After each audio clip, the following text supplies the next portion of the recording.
পাকিস্তানের জনপ্রিয় সঙ্গীত শিল্পী আতিফ আসলাম ভারত পাকিস্তানের গণ্ডি পেরিয়ে এশিয়া উপমহাদেশেও তার গানের সুর মুগ্ধ করেছে লাখো কোটি ভক্তের হৃদয়।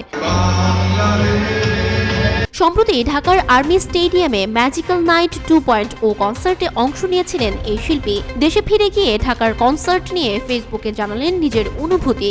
আতিফ আসলাম তার ফেসবুক পেজে একটি ভিডিও শেয়ার করেছেন। সেই ভিডিওতে উঠে এসেছে ঢাকার কনসার্টের বেশ কিছু মুহূর্ত। এমন একটি ক্যাপশনে আতিফ লিখেছেন, কৃতজ্ঞতা বাংলাদেশ। নিজের দেশে ফিরে বাংলাদেশের প্রতি আতিফের এই ভালোবাসার প্রশংসা পাচ্ছে দর্শকের কাছেও।